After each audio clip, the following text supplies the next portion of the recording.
Fala família, começando mais um episódio do nosso canal maravilhoso. Hoje mais um convidado especial e nós vamos falar hoje sobre vinhos e afins. Estamos aqui hoje com o Maurício, nosso convidado do canal Apaixonado por Vinho. Seja bem-vindo. Muito obrigado, muito obrigado. E antes de mais nada, chama a vinheta. Vou até usar uma frase que eu escutei num vídeo, que é assim: quanto mais você conhece, melhor você escolhe e mais você aprecia. Esse é o meu bordão, realmente. Que bom que você veio. Então, hoje nosso convidado aqui, maravilhoso para falar sobre vinho, que eu considero que eles falam muito futebol e cerveja, mas eu acho que o vinho também é uma paixão nacional. Sim, está sendo. Tá certo? Está sendo, está se tornando. Cada dia mais, Cada dia mais. A pandemia trouxe essa repercussão para o vinho. Para se ter uma ideia, o consumo de vinho no Brasil era 1,8 litros per capita ao ano. Ao ano? Ao ano. Argentina, 26. Portugal, 52, 55. Nossa, muita coisa. Com a coisa. pandemia, nós tivemos um acréscimo de 30%. Foi para 2,5, 2,6. Já aumentou pouco, não, mas a população nossa é muito grande. Exatamente. Exatamente. A tal ponto que a própria produção nacional não é suficiente para o consumo dos brasileiros. Então, os importados... Não está dando conta. Nunca deu conta. Aí os importados ocupam bem esse espaço. E por que a pandemia trouxe essa experiência com o vinho?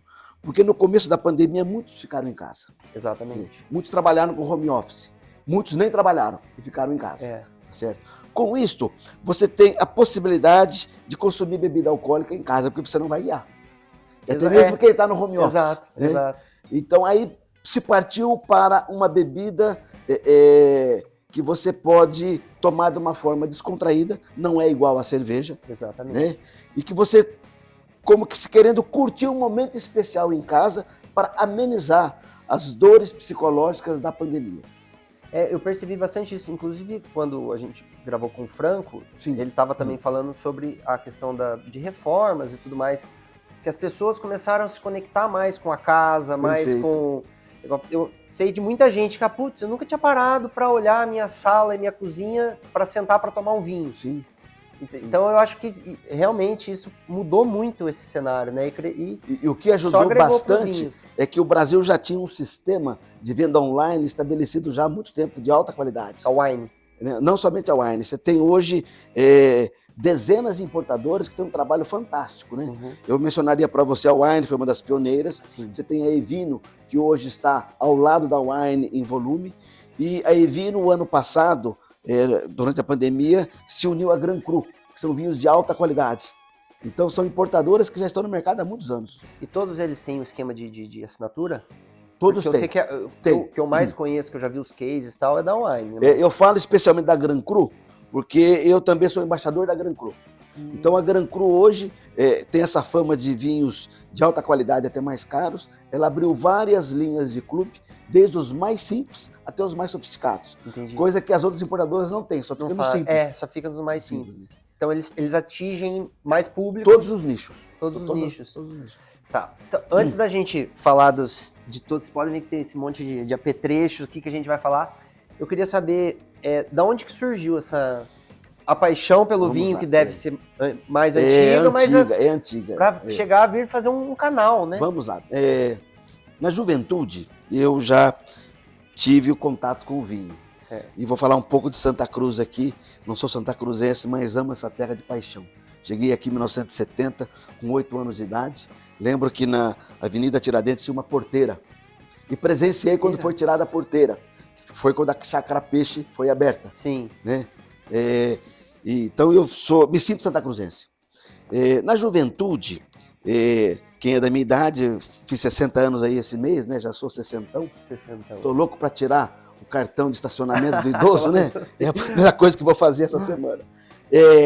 Na minha época da juventude tinha o Pingão, o Dedé do Pingão. O Dedé, meu vizinho dos meus pais. E o Dedé fazia pizza lá também, fazia lanche e servia vinho. Muito chique o vinho, umas jarrinhas lá, uns decanterzinhos. E eu comecei a especular, conversar com ele. Não sei se é lenda, se ele criou essa história. E o vinho que ele vendia é Mioranza. É um vinho, eu acho que era até um vinho de mesa, depois eu até explico o que é um vinho de mesa. E ele dizia que esse vinho, ele comprava com o Frei Cláudio Dominicano, aquele frei barbudo que era lá de Timburi. Sim. E que eles enterravam esse vinho embaixo da igreja, compravam uma carga fechada. E por isso que o vinho dele era tão bom. Essa era a história. Era a história dele. E aí a gente vai ganhando idade, tudo, né? O pai aí já começa a liberar para você comprar vinho. Aí eu comecei a comprar vinhos para querer engarrafar o vinho, porque comprava de garrafão, que era mais barato, e engarrafava em casa. E botava um rótulozinho nele. E eu tinha dificuldade para colocar a rolha. Sim. Aí surgiu uma outra pessoa também que me influenciou muito no mundo do vinho, que é o Toninho Mardegan, seu Nico, pai do nosso delegado de polícia. Do delegado. Do Dr. Renato. Dr. Renato. E aí ele me emprestou uma bombinha de colocar a rolha. E na verdade eu acabei ficando com essa... Então, desde moleque, essa desde paixão. Desde moleque, devia ter seus 18 anos. Mas... E começou. E a partir daí eu comecei a me interessar, lia uma revista aqui, uma coisa ali, na época você não tinha muito recurso. Sim. Mas continuei bebendo vinho, casei, já bebia vinho, comprava vinho, e aí foi evoluindo. Houve um período de pausa. Eu tive um problema no rim, que não teve nada a ver com a bebida, né? Sim. Tive um tumor no rim, tirei um rim e fiquei muito mal, tive infecção. E aí, em razão disso, eu simplesmente dei uma pausa em bebida alcoólica. Por opção. Justificado. Porque quando acabou, 6 meses depois, o médico já me liberou para tudo. Mas você ainda estava... Mas eu falei, bom, eu fiquei 6 meses sem tomar nada, eu vou botar. Isso foi 2006. Prolongar isso. Né? 2006. 2006. E é interessante que nessa época, eu não parei de comprar vinho para minha esposa. Mas continuou comprando contato com vinho. E com o passar do tempo, numa viagem que nós fizemos em 2017, se não me engano, para Portugal, 25 anos de casado, a esposa falou assim, mas você não vai tomar nenhum vinho comigo? Estamos aqui em Portugal? Aqui em Portugal. Aí provei um vinho com ela, aí despertou essa paixão de voltar a estudar. E a partir daí eu comecei a estudar, fiz vários cursos. Inclusive eu tenho 2 certificações internacionais. Sim. Né? Algumas delas terminei após que eu aposentei em 2019. Então o estudo é que me levou a aperfeiçoar o meu conhecimento. Por isso é o meu bordão. Porque eu não bebo mais os vinhos que eu bebia antes. Sim. Não é que eu fiquei fresco. É que eu já procuro coisas diferentes nos vinhos que aqueles primeiros vinhos não me dão mais. Justamente pelo fato de estudar. E conhecer um pouco mais. Aí você estuda lá, por exemplo, um vinho, vou dar um exemplo lá. Você estuda um vinho, um Brunello de Montalcino, que gosto. Ele é feito com a uva Sangiovese, a mesma do vinho Chianti, uma uva um pouquinho diferenciada. Ele fica, depois de pronto, 2 anos em barris. Perfeito? 2 anos. 2 anos em barris. Ele pode ser tirado do barril, pode ir para um tanque de inox, ele pode ir para um tanque de cimento ou para garrafa. Mas o produtor só pode vender depois de 5 anos que o vinho ficou pronto. Então é 2 anos no barril, mais 3 guardados. Então são 2 processos aí. Ele fica maturando mais. Isso dá toda uma qualidade especial para esse vinho. Então você lê uma coisa e fala assim, eu quero provar esse vinho. Exatamente. Entendeu? Desperta a curiosidade. Desperta a curiosidade. E o vinho, se tem um produto que também é muito rico, é o vinho em informações, né? Sim. Em essa parte desde a uva até... Perfeito. E a partir daí, com os estudos, eu acabei aposentando em 2019, né, em outubro. Aí a pandemia já me pegou em março. Sim. E aí eu decidi transformar uma antiga paixão em atividade. O que eu vou fazer agora, assim, né? Aposentou? Eu era da área jurídica, falei, advogar eu não vou. Né? Eu tô cansado. Fiz bastante. Tô cansado, né? Aí embarquei nessa de vinho. Aí dando cursos, primeiramente eu estava no Instagram, depois parti para um formato de vídeo mais longo, fui para o YouTube. O YouTube me cativou. Legal. Né? Me cativou e tenta produzir vídeos, conteúdos que leve essa informação de uma forma simples. Esse é o meu objetivo. Eu fucei bastante lá e é legal que assim, já tem mais de 3 mil inscritos ali, né? Tem. São, se eu não me engano, eu estava vendo lá, são quase 85 mil visualizações. Então é um canal. Um canal. Bastante. Nós estamos bastante. Assim, a minha expectativa é que dezembro, fevereiro já chega a 4 mil. A média está sendo 330 inscritos ao mês. Aí, galera, ó, apaixonado por vinho. Perfeito. Procura lá, é facinho. Vai aparecer, já vai aparecer a foto. Vamos ver essa cara bonita aqui com o vinho branco aqui. Lá, com vídeo de apresentação. Eu achei sensacional. E eu quero, já que você está falando do canal, eu tenho um amigo fez contato comigo e falou assim, nossa senhora, o seu canal é um verdadeiro curso, né? Eu falei assim, você acha? Eu falei assim, eu acho, estou aprendendo muito com tais e tais vídeos, isso me despertou. E eu criei no canal uma playlist que chama Curso Básico de Vinhos. Com 59 vídeos 59 agora. vídeos. Aí eu coloquei lá os vídeos em ordem didática. Uhum. Né? Aí pedi ajuda aos universitários, como é que eu ordenava aquilo lá em ordem. Então a pessoa pode começar do primeiro vídeo e vai até o final, vai ter aí uma ótima experiência. É um curso que vai levar até um nível intermediário, não é tão básico. E assim. O mais importante? Que é de graça. É de graça. Gente, não tem como ser ruim. O pessoal que organiza os vídeos por ordem, para você aprender desde o começo, né? Sim. E eu vi lá que você falou que a pessoa pode começar, e se ela vê tudo e aprender, ela pode chegar até no nível intermediário de conhecimento. E né? chega. Porque todo o que eu apresento nos vídeos em termos do que é técnica do vinho, eu tiro dos meus cursos. Sim. Então eu tenho uma fonte segura. Tem um embasamento para falar. Exatamente. Né? E alguns cursos que fiz, como um curso específico só de vinhos e regiões da França, você não estuda somente o vinho, você estuda a geografia, estuda a história, estuda a cultura, estuda a cozinha. Então é rico, isso. Né? Então você tem e a gente tenta condensar tudo isso em poucas palavras, né, para passar uma informação segura. E tem que ser de uma forma simples, igual você falou, para também a pessoa não perder a vontade de aprender, né? Minha preocupação é não ser um eno chato. Você já dá uma verdade pronta, absoluta, que ninguém pode refutar. Exatamente. Tanto que algumas pessoas fazem comentário, discordam de alguma coisa, eu agradeço o comentário, digo que respeito e reitero meu ponto de vista. Eu não excluo o comentário que a pessoa fez. Porque se todo mundo pensasse igual também ia ser uma chatice. Uma dúvida. É enólogo, enófilo ou sommelier? Vamos lá, nenhum dos três. Nenhum dos três? Vou te explicar. Eu achei que eu ia arrasar nesse. Não, na verdade eu que coloquei você eu coloquei você numa saia justa. O enólogo é o que faz o vinho. Certo? O enólogo, tanto ele atua diretamente na produção do vinho, como o enólogo também tem um fator importante na vinha, que é o momento da colheita. Sim, desde a parte da uva. Exatamente, né? E hoje, cada vez mais, os enólogos estão atuando diretamente na vinha também, e os agrônomos hoje, os engenheiros hoje, que cuidam especificamente da vinha, estão cada vez mais se inteirando da enologia, para fazer esse intercâmbio. Porque o vinho de qualidade começa na vinha. Exatamente. Essa é a ideia. O sommelier é aquele que, inicialmente, faz o serviço de mesa. Ele entende de vinho, ele entende de harmonização, mas ele entende de servir o vinho. Entendi. Servir o vinho e orientar o cliente a que vinho escolher. O enófilo é aquele que gosta de vinho e estuda sobre vinho. Então, de certa forma, eu seria um enófilo. E logo no começo, uma amiga, aí não foi uma amiga me perguntou, né, mas o que você é, né? Então, eu falei assim, eu sou um enófilo. Ela falou assim, nossa, palavra feia, parece no filia, parece palavra feia, não sei o quê, né? Aí, o que eu fiz? Enófilo, fazendo uma tradução aí meia marota do grego, né? Eno, vinho, filos, amigo, aquele que gosta, né? Sim. Eu seria o que gosta de vinho. Eu fiz apaixonado por vinhos. Daí é que veio, né? Para eu não me chamar de enófilo. Mas seria. Não inventou nenhuma palavra para não. Sei lá, seria chamado por vinhos. O que existe hoje, uma outra profissão que é interessante, que é o cavista. Cavista é o cara que manja muito de vinho.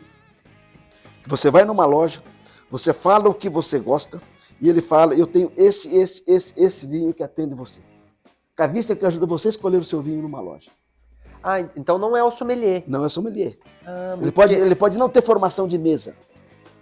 Entendeu? Mas ele entende de vinho e ele vai saber o que você está buscando. E se eu fizer um curso de sommelier, o que vai me acrescentar tão somente é o serviço de mesa. Entendi. Porque os cursos que fiz em relação a vinhos são iguais ou até superiores a curso de sommelier que o Brasil tem. Entendi. Mas... Muito legal. E as referências hoje, o Brasil, muita gente ainda tem preconceito com o vinho nacional, né? Vinho ou rótulo? Qual que é? Gente, tá certo falar o vinho nacional? O vinho nacional. Os rótulos nacionais? Não, o vinho nacional. O vinho nacional. E eu tava pesquisando, hoje a gente tem alguns lugares no Brasil que tem as rotas do vinho, né? Tem Sim. Bento Gonçalves, tem Perfeito. as serras catarinenses. Perfeito. E eu vi que também no Nordeste Tem. tem algumas vinícolas, né? Tem. Pernambuco, na Bahia. Tem. Então, assim, o Brasil Vale do São Francisco lá em cima. muito rico. E né? agora tem São Paulo e Minas, de altíssima aqui qualidade. Espírito São, Santo, São Roque. não, Espírito Santo do Pinhal, A Espírito Santo do tá, Pinhal. Guaspare lá. Andradas, você tem ali a Casa Geraldo. Você tem Estrada Real também em Minas, se não me engano, Três Corações. São vinhos que eles, através de uma técnica especial, conseguiram produzir vinhos de qualidade no estado de São Paulo. Se tiver tempo, depois a gente fala sobre isso, Sim. que é algo bem técnico mesmo, mas é muito interessante. Foi um cientista, eu chamo ele de cientista, Murilo Regina, que era da Embrapa e fez uma pesquisa muito grande e conseguiu trazer para o estado de São Paulo aquilo que era impossível. Por que era impossível? Porque vinho, uva se colhe no verão. E quando se colhe uva não pode chover. Se chove, a uva enche de água, o vinho fica aguado. No verão em São Paulo é chuvoso. Exatamente. Então, o que ele fez? Ele inverteu o ciclo da uva e colhe a uva no inverno. Mas já existia isso no mundo? Existia para algumas plantas, algumas frutas, uma e outra, mas com a qualidade do que ele conseguiu aqui, e que ele já mandou isso já para várias regiões do Brasil, inclusive até Goiás está fazendo a mesma coisa, é único. Então é o contrário, ele trocou, ele inverteu. Ele trocou. E não perde qualidade. Não perde qualidade, o que você vai ter no futuro é que a vinha vai ter um estresse maior, talvez não vai durar tantos anos. Tem os ônus e o bônus, exato, né? Mas a qualidade que ele alcança, você tem, por exemplo, a uva que melhor se adaptou ali é a Syrah. Esses vinhos aqui já ganharam prêmios na Europa. Então, Tanto o vinho brasileiro ele é muito premiado. Muito né? premiado, muito premiado. Você tem, por exemplo, vinhos de qualidade no Rio Grande do Sul, que são vendidos a 400, 500 reais. Um vinho simples aqui, do inicial, que a Guaspare vende, é 200 reais a saída.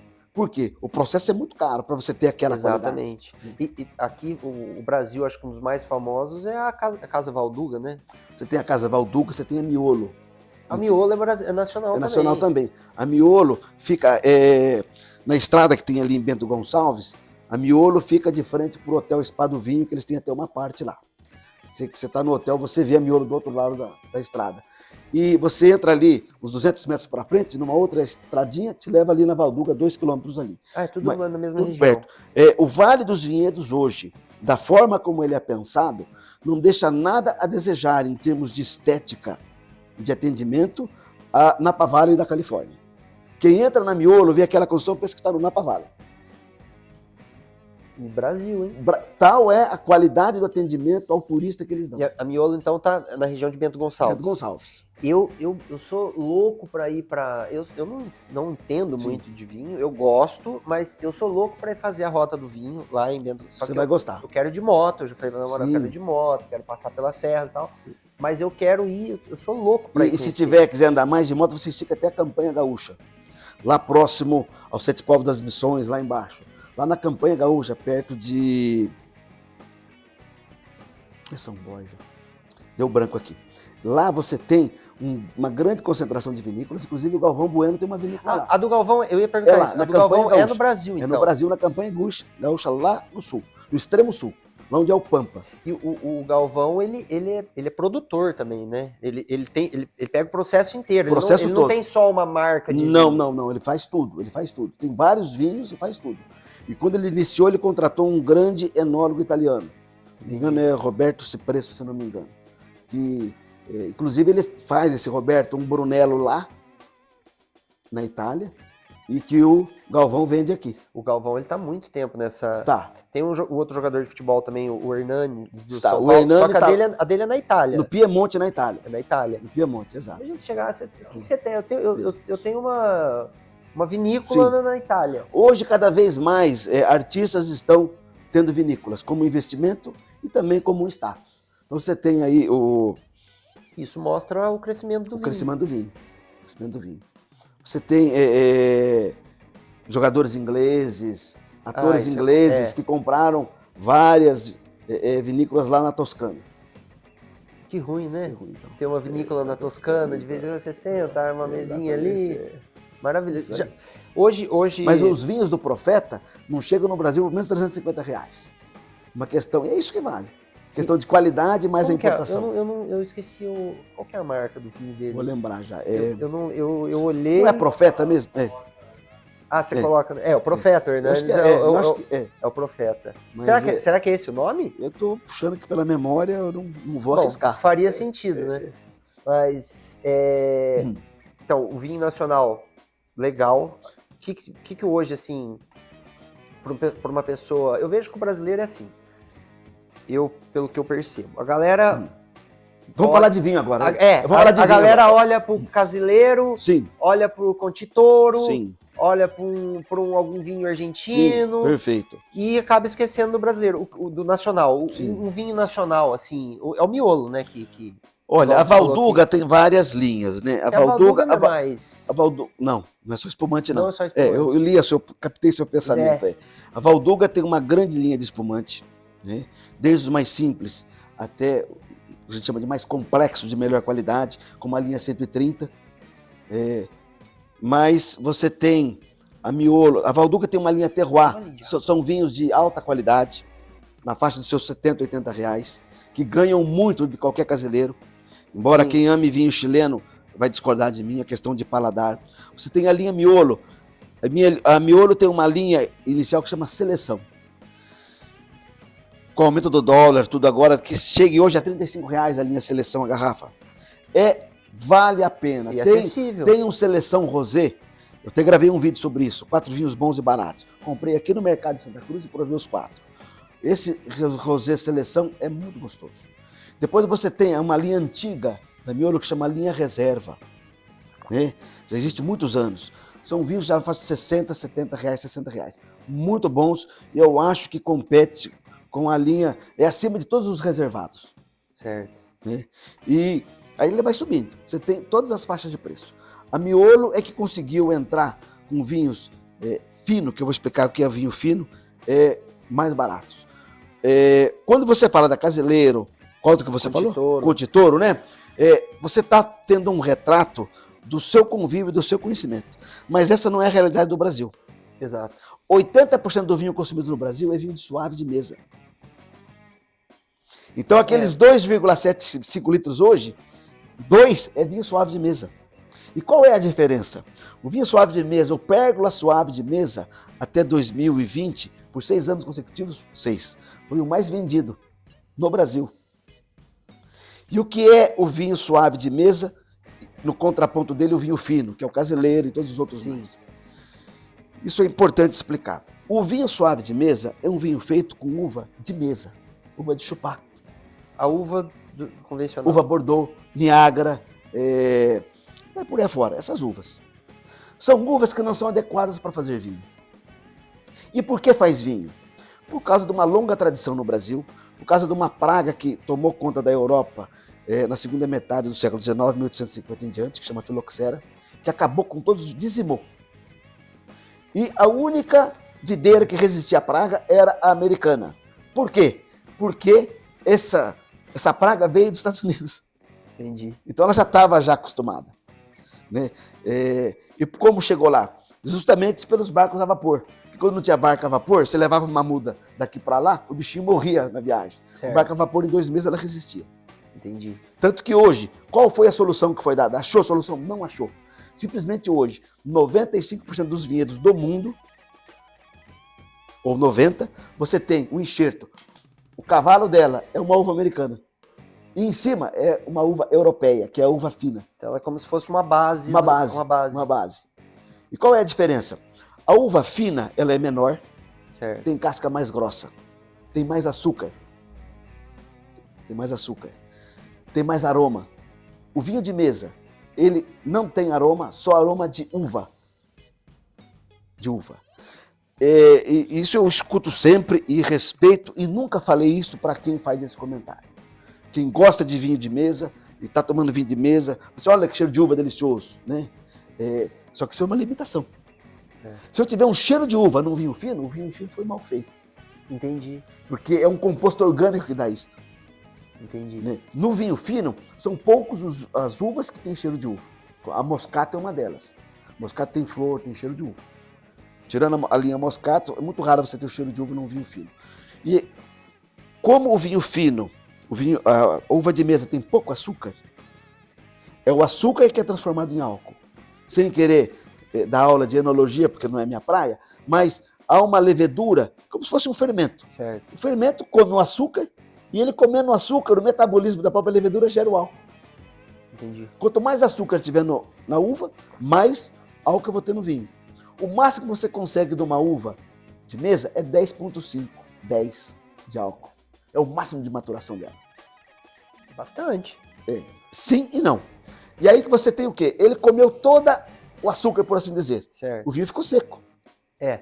E por que o vinho suave de mesa é doce? Porque são colocadas 60 gramas de açúcar por litro. Então. Justamente para mascarar esta não boa qualidade, para não dizer outra coisa. E daí cai no que eu falei. Eu acho que o paladar do brasileiro ainda tá evoluindo o vinho. O paladar eu acho que vai evoluindo também, porque o pessoal prefere alguns lugares que eu já fui, levei, eu gosto muito do Conte Toro. Sim. Aí ela fala, mas é seco, e nem é seco, né? Mas eu no começo, quando eu comecei a tomar vinho, eu também achava seco, não sei o que, tinha o vinho de mesa. Aí a hora que você vai mudando um pouquinho, você vai falando, já não consigo tomar mais. Na verdade, é aquilo, né? Se eu perguntar para você, você lembra a primeira vez que você tomou cerveja? Você era moleque ainda. Faz tempo, não lembra? Né? Primeira vez que você tomou, você gostou da cerveja? Tomava com o cu de burro lá, com a xuxinha, né? Que é limão e sal para descer. É verdade? Exatamente. O vinho é a mesma coisa. Igual café sem açúcar. Exatamente, é tudo costume. E aí o vinho fino tem esse contraponto. O vinho fino tem a casca grossa. E é essa casca grossa que dá estrutura para o vinho fino. E libera vários aromas. Uma coisa que muita gente acha, né? O pessoal pega a taça de vinho, coloca o vinho, fica rodando a taça assim, né? É mito ou é Por que se roda a taça? A questão é essa. Quando é feito o vinho da uva fina, eu vou aqui dourar a pílula.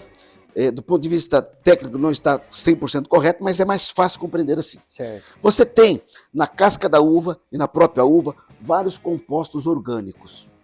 Entre eles os ésteres. O ésteres é aquilo que é usado até na indústria alimentícia para dar cheiro de cereja, cheiro de morango, são os ésteres. Perfeito? Isso está lá. Só que você pegar a uva, você não vai sentir isso, porque está tudo encorpado na uva. Sim. A hora que você faz a fermentação e gera o álcool, é como que se essas substâncias ficassem grudadas ali no álcool. Perfeito? Aí quando você pega o vinho, abre, e você faz isso, o que você faz? Você está airando o vinho, oxigenando o vinho. Entendi. Se você gira isso aqui, o álcool sobe e leva com ele os aromas. Está liberando os aromas, uma liberação de aromas. E é importante fazer isso aqui porque quem está resfriado não consegue apreciar uma macarronada, uma feijoada com nariz entupido. Não tem gosto. Sim. O paladar hoje, nós sabemos, está ligado ao olfato. Né? Não somente o olfato aqui, mas quando você engole tem o retrogosto. Esse olfato sobe.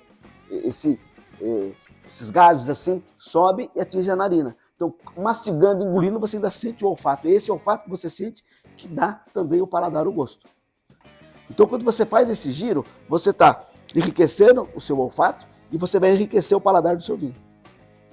E tem que sentir o aroma depois que faz o... Exatamente. Se você vai identificar ou não o aroma, são outros 500. É igual abraçar e não beijar? Exatamente. Porque identificar os aromas é uma questão de memória olfativa, que poucos têm. Sim. Nós não fomos treinados para isso.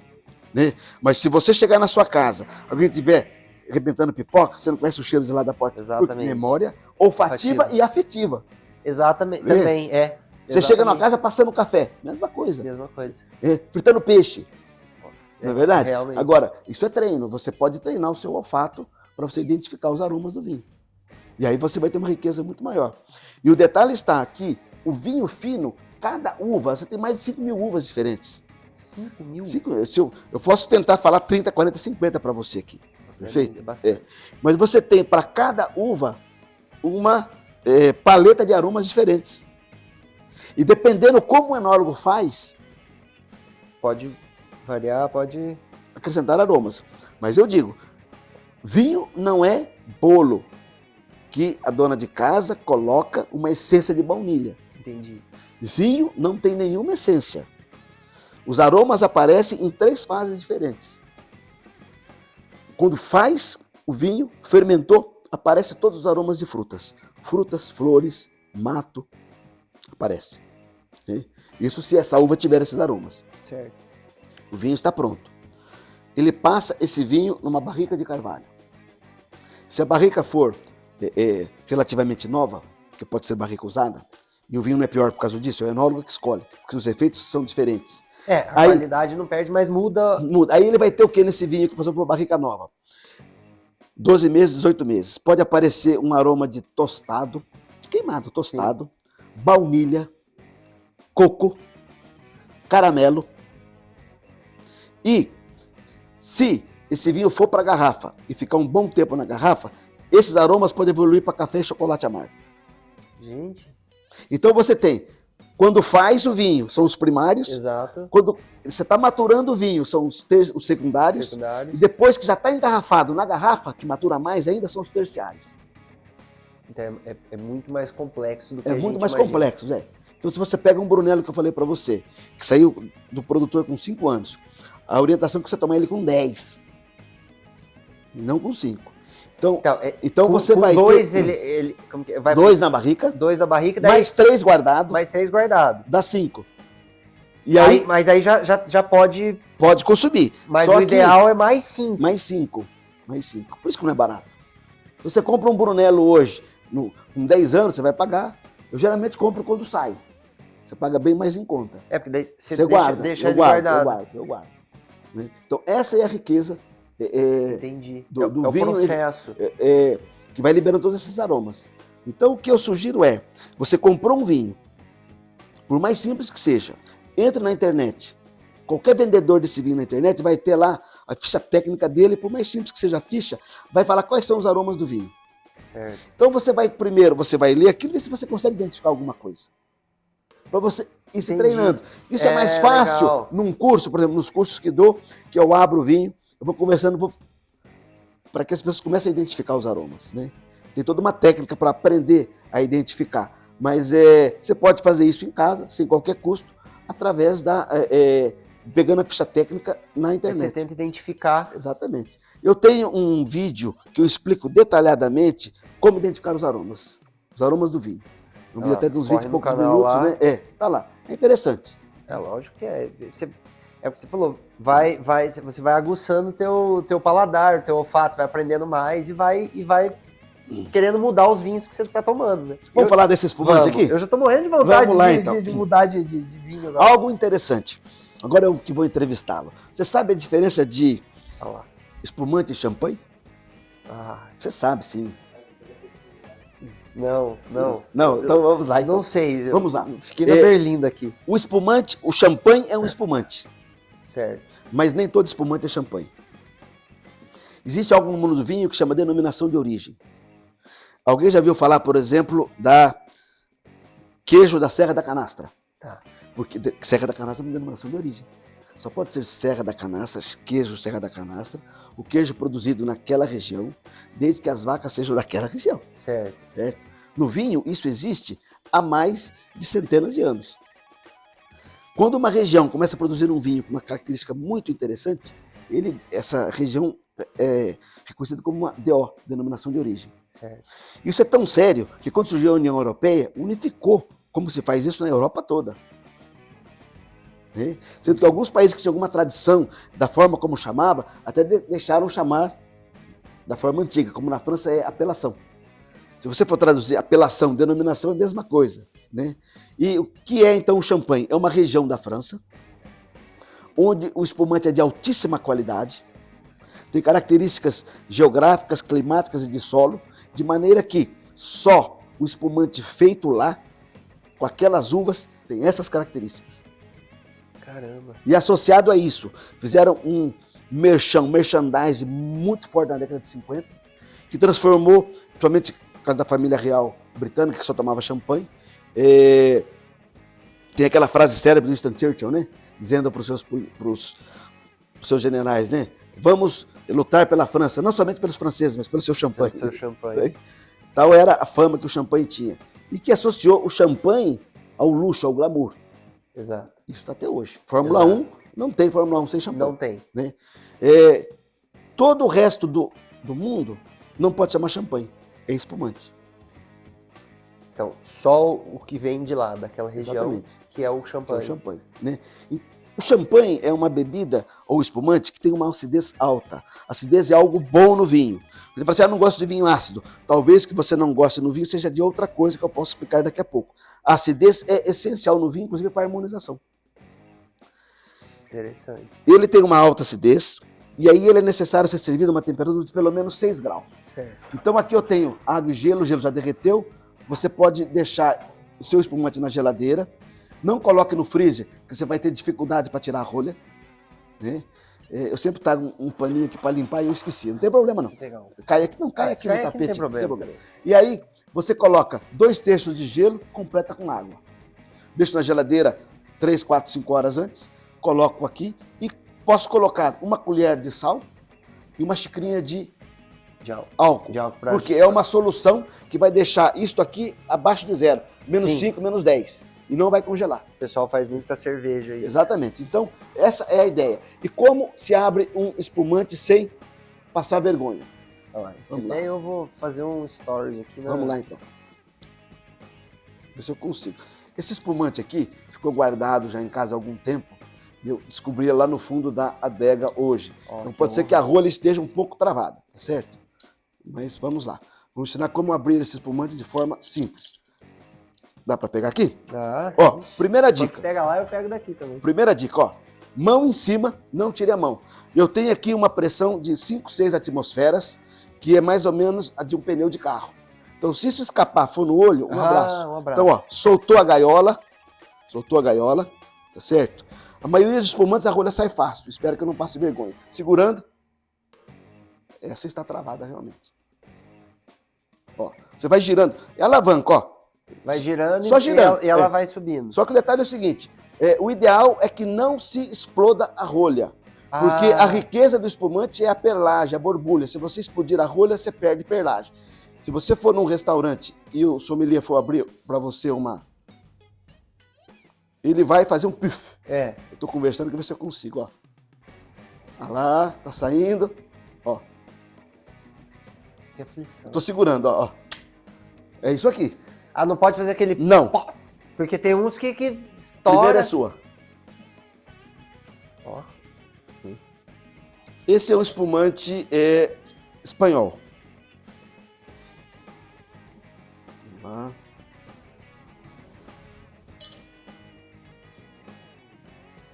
Tá vendo que tá subindo umas bolinhas aí? Sim. Essa bolinha que nós chamamos de perlagem. Né? Quanto mais fininha a perlagem, mais elegante é o vinho. O espumante. O espumante é um vinho. Certo. E dá uma cheiradinha. Esse não tem muito, mas tem também. Sente um leve cheiro de fermento? Sente ou não? Uma levedura, um fermentozinho aqui? O espumante, ele também tem o... Não. Ele não precisa. Não precisa. Você tem um leve cítricozinho, um floralzinho. Nossa. Vamos ver na boca.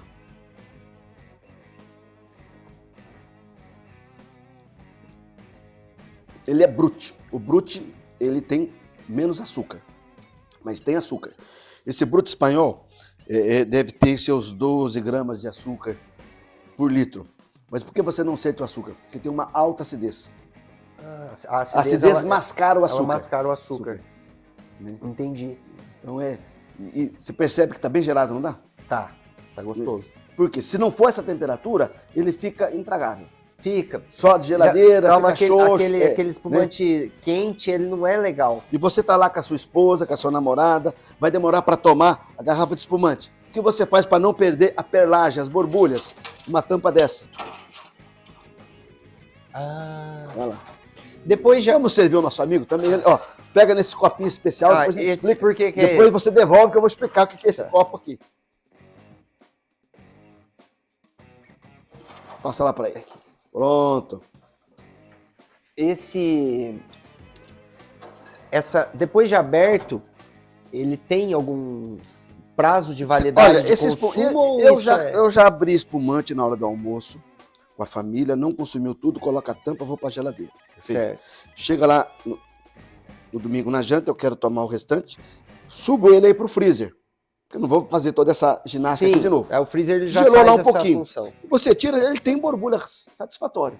Deixar pro dia seguinte, eu não aconselho espumante. É legal. Então abriu para tomar. Mesmo pra tomar. porque não, é uma garrafa que não você tomar em Geralmente, 2, 3 pessoas, quando eu tomo em família, a gente procura matar o espumante. Ah, mas daí massa. E sempre que eu faço churrasco em casa, eu recebo os amigos com espumante, mesmo os cervejeiros. Eles já estão acostumados. Chega lá, eles tomam uma tacinha. Eu falo que é para limpar as papilas gustativas. As papilas gustativas, dá um... Então é algo a mais. Você acha espumante brasileiro, por exemplo, o Salton, que é um bom espumante, R$35, R$40. Exato. Né? E o Brut é o meu paladar. O brasileiro, que gosta muito de algo mais adocicado, pegue o Moscatel. Moscatel, ele tem menos álcool e é mais doce. O Moscatel pode ter até 50 gramas de açúcar por litro. O paladar do brasileiro, o brasileiro gosta do açúcar. Eu gosto do Moscatel com duas coisas, com panetone, porque é uma tradição do Moscato d'Asti italiano, da onde veio o nosso Moscatel, que não é tão doce, e lá tem um panetone muito famoso, inclusive o panetone é feito, na massa vai o espumante. Na massa do panetone? Vai o espumante. E lá no Piemonte isso, então é muito interessante. E também gosto do Moscatel com bolo. Então, panetone, então o bolo... Fica aí a dica de harmonização. Antigamente tinha esse casamento, e alguns casamentos era só bolo e espumante, que falava champanhe. Certo. Aí, algum lá que era metido a entender de vinho, servia espumante Brut. Brut é praticamente seco. O bolo é doce. O contato do alimento doce com o seco deixa o vinho amargo. E daí já não agrada. Não harmoniza. Não harmoniza. Então, você quer servir bolo com espumante? Sirva com Moscatel. Geralmente, o vinho tem que ser tão doce quanto a comida ou mais doce. Essa é a regra de harmonização. Entendi. Entendeu? Por isso que o vinho do Porto vai muito bem com chocolate e mais chocolate amargo. Uma delícia. Tá vendo? Né? Dica de harmonização. O vinho tem que ser tão doce ou mais doce. Quanto... A questão do doce. Né? Questão do vinho do Porto também. A harmonização, por semelhança, é doce com doce. Mas você pode pegar o vinho do Porto, por exemplo, e um gorgonzola, um queijo Stilton. São queijos mais potentes, mais fortes. Isso. Você tem o doce e esse contraste. Só que o vinho do Porto tem uma alta acidez. Entendi. E aí, o gorgonzola, chegar a amarrar a boca, essa acidez limpa as papilas. Por isso que a acidez é importante na harmonização. Né? E é importante ter acidez no vinho. Eu queria falar um detalhezinho a diferença de vinho tinto, vinho branco e vinho rosé. Legal. Legal isto? Legal. O que eu estou pensando? Porque eu quero falar alguma coisa depois de harmonização, precisa ter essa ideia. Né? Como é que se faz o vinho branco? Interessante. Todas as uvas, 95% das uvas, tem a polpa branca. A casca dela é branca, certo? Ou a casca dela é roxinha ou pretinha. Sim. A polpa é branca. A polpa tem que ser branca. Poucas uvas tintas, que são casca escura, têm polpa escura. Essas uvas são chamadas de tintureiras. Se você tirar na mão, chega até a manchar a mão, a polpa dela. Porque ela pinta, ela tinta mesmo. Mas vamos ficar então na regra geral. Uva branca, uva tinta, polpa branca. Certo. Como é que eu faço o vinho branco? Eu pego a uva, eu esmago a uva, separo as cascas, faço a fermentação, perfeito? E aí eu tenho o vinho branco, porque a polpa é branca. Sim. Perfeito? Ok. Posso fazer vinho branco com uva tinta? Posso. O que eu faço? Espremo e separo rapidamente. A polpa é branca. Ela não mistura. O champanhe é feito com 3 uvas. O champanhe clássico é Chardonnay, que é branco, Pinot Noir e Pinot Meunier. Pinot Noir e Pinot Meunier são tintas. Eles simplesmente separam a casca. O Pinot Noir é tinto. Pinot Noir é tinto. E aí sai o espumante branco. Eles misturam os 3 vinhos depois. E o que dá cor a vinho tinto? É a casca da uva. Porque a polpa é branca. A polpa é branca, daí eles usam... Aí você esmaga, né? coloca tudo no tanque, com as cascas, com a polpa, aquilo que a gente chama de mosto, e começa a fermentação. E à medida que você começa a extração de álcool, à medida que você começa a fermentação e a gerar o álcool, este álcool atua na casca e tira substâncias colorantes.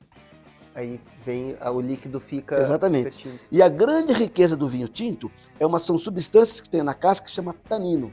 Tanino. O tanino... Tem o taná? A uva não tem nada a ver? Tem. A uva taná tem esse nome porque é uma das uvas que mais tem tanino. Entendi. O que é o tanino? O tanino dá uma sensação de secura nessa parte da boca. Aqui na gengiva. É o tanino que dá estrutura para o vinho. O tanino seca a boca. Dizem que daí que vem a ideia do vinho seco. Certo. Né? Embora o vinho branco também, ele sem açúcar, né? Mas não seca tanta boca quanto o tinto. Por quê? Esse tanino, ele se associa à sua saliva e gera uma outra substância, que não é mais saliva. Aí você tem a sensação que está faltando saliva na boca. Você está achando que você entende de vinho, né? Né? E aí o que é interessante? Esse tanino é que dá estrutura para o vinho. Deixa o vinho encorpado. Certo. Para quem não entende, o que é um tanino, vinho encorpado? Vinho encorpado é quando você coloca ele na boca, você sente ele encher a sua boca. É isso aí. Entendi. Né? É um nome que é até engraçado, a gente fala no meio da degustação, é o peso de boca. Quanto que esse vinho enche a sua boca. Tem vinho que você bebe ralinho. Sim. Né? Tem vinho que ele é tão encorpado, estruturado, que você fala que você está mastigando o vinho. O que dá corpo para o vinho? O tanino no tinto e o teor alcoólico. Certo. O que tira corpo do vinho? A acidez. Vinhos brancos têm uma alta acidez, a grande maioria. Então os vinhos brancos costumam ser mais leves. Então tem todo esse equilíbrio, todo né? esse Você não pode muita acidez. Vou te mostrar o que é acidez. Ó. Você vai fazer a seguinte experiência. Você vai tomar a sua tacinha e vai fazer isso aqui, ó.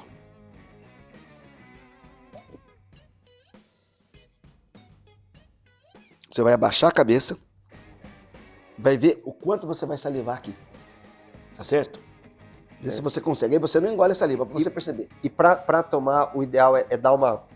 Ou vem Pode, direto? pode. Quando eu vinho tinto, você pode até fazer a bochecha. Se quiser fazer o bochecho, pode. Seria isso aqui, ó. Na verdade, a degustação é essa aqui, ó. Minha esposa vai ficar brava comigo agora.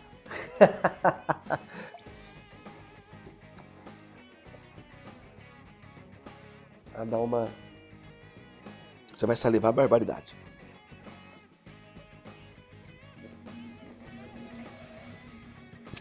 Já baixa. Volta, venha... Isso é acidez. Caramba, então quem fala que acidez incrível. é coisa ruim, por isso que a acidez, ela limpa numa harmonização, ela limpa o palato. Então qual é a ideia? Você vê a tua sequência na mesa. Você come o seu prato, se for uma carne, toma o seu vinho tinto, tá certo? Certo. E vê aonde você vai colocar água. Se você está numa refeição tomando muito vinho, beba água. A água que vai evitar a dor de cabeça. Sim. É a hidratação. Voltando então para o tanino. Esse tanino é que vai dar estrutura para o vinho tinto, que é o grande diferencial do vinho branco. Então, na verdade, o vinho, teoricamente, é branco. Por causa da polpa da uva. Exatamente, exatamente. Por isso você pode fazer vinho branco com uva tinta, porque você tira a casca. Sei lá, eu imaginei sempre que o vinho fosse por causa da uva, sei lá. E o que é o rosé? O rosé, o rosé é mistura de branco com tinto de sobra de vinho. Isso não existe. No Brasil isso é proibido, certo? Onde no mundo que faz mistura de branco com tinto para dar um ótimo vinho? Champanhe. O rosé de champanhe é feito com o chardonnay e uma mistura do pinot noir e da pinot meunier feitas como tintos. Certo. Com a casca. Aí mistura. Aí é o vinho rosé. Vinho rosé. Geralmente, como é que pode ser feito o vinho rosé? Você pode ver o que chama de prensagem direta. Você simplesmente deixa, faz a prensagem, esmaga, e deixa um contato muito curto lá. 3, 4 horas. Perfeito? Certo. E aí já dá aquela corzinha. O melhor vinho rosé do mundo, que tem mais fama, que é aquele rosé clarinho, lindo, vem de Provence. Fazem vinho rosé a região há mais de 2.000 anos. Eu acho que eles entendem fazer vinho rosé. Certo? Pouquinho, né? Os romanos, quando chegaram lá, já tinha vinho rosé. Então, é um vinho fantástico. E você tem aquele sistema que você deixa a maceração ali por 12 horas, 18 horas. Aí fica um rosé mais escuro. Né? Tem uma região da França, lá mais ao sul da França, que eles chamam olho de perdiz, esse vinho rosé mais escuro. Se fosse no Brasil, era olho de galinha, né? Aquele olho vermelho. A França, então, é a referência mundial, vamos dizer, existe, Olha, pode-se falar isso É ou não? assim, a França, ela ganhou um marketing mundial. Entendi. E tem uma altíssima qualidade os seus vinhos. Uma altíssima qualidade, né? Mas você não pode esquecer da Itália, de Portugal, Então, que são Espanha, que são países que estão fazendo vinhos também há séculos. Você pega, por exemplo, uma região da França, Borgonha. Em 1098, já se fazia vinho na Borgonha, obviamente, mas chegou lá os monges cistercienses, monges de branco, um ramo dos beneditinos. A norma deles é oração e trabalho. Trabalhavam na agricultura e se dedicavam à vinicultura. certo. Lá, para eles plantarem uma vinha aqui, fazer experiência com o vinho, passou 10 anos, não é bom eles arrancavam em 2 minutos, porque eles tinham tempo. Eles tinham tempo. E eles perceberam, lá na Borgonha, a Borgonha, nos milhões e milhões de anos, teve vários terremotos, cataclismas, teve afundamento de solo, subiu o solo, é uma loucura aquilo lá. A tal ponto que hoje na Borgonha você tem menos de 1 hectare aqui, o solo é de uma forma. Passou a cerca para cá, é outra coisa. É outra coisa. Completamente diferente. O vinho daqui vale 20 mil a garrafa, tá certo? 20 mil reais, 30 mil reais. O vinho daqui vale R$1.000. Não estou dizendo que esse daqui é ruim, mas esse aqui ganhou mais fama. Entendi. Por causa do solo. Na mesma região. Esse, por exemplo, é o Romanée Conti, tá certo? Esse vinho milionário. Os outros são tão bons, mas é menos. Entendi. E o que os monges descobriram? Descobriram que tinha encostas lá. Descobriram que as melhores posições dos vinhedos eram nas encostas, voltadas para o sudeste, leste e sudeste, que pegavam o sol da manhã. Tem uma maior insolação. E na encosta, o melhor lugar era no meio da encosta. Não era em cima, porque não parava água. Não era embaixo, porque ficava encharcado. Ficava muita água. E no meio. Esses do meio chamavam de Grand Cru. Isto que eles classificaram há mais de 500, 700 anos atrás, vale até hoje. Eles não sabiam o porquê. Mas a experiência foi deles. Então você vê a tradição, a tradição francesa. Então. E agregado com o marketing. Então, e o Brasil começou a produzir vinho de qualidade em 1970. Então a gente está engatinhando ainda. A França tem mais de 1.000 denominações de origem, 1.000 regiões certificadas. O Brasil tem uma, que é o Vale dos Vinhedos. Mais de 1.000? Mais de 1.000. Então, ó, o Brasil tem uma. Mas já é alguma coisa. Lógico, eu sou defensor do vinho brasileiro. E nós temos até um acordo entre aqueles que defendem o vinho brasileiro. A gente não fala vinho nacional, fala vinho brasileiro. Vinho brasileiro. Para saber que é nosso, para ter certeza que é nosso. Né? Show. Eu aprecio muito os vinhos da campanha gaúcha. Aprecio muito várias vinícolas pequenas, boutiques que tem lá no Vale dos Vinhedos. Aprecio especialmente um vinho que não é o principal deles, do Planalto Catarinense, que é a Leone de Venezia. É um empresário que aposentou e construiu lá uma vinícola pequena com 7, 8 hectares apenas. De vinhos de uvas só italianas, que ele foi buscar lá no Vêneto, que é a região onde os avós dele moravam. E ele, fantástico o que ele faz lá. Mas são vinhos que chegam para a gente aqui 70, 60, 80, 100 reais. Infelizmente são vinhos que estão um pouco acima do que o pessoal está a fim de pagar. Mas vale a experiência. A experiência que é legal. Vale. O papo tá bom, o vinho tá na temperatura ideal e eu tenho certeza que vocês estão gostando. Então, semana que vem, parte 2, eu vou estar tomando esse vinho maravilhoso aqui. Vocês vão poder conferir o resto da conversa.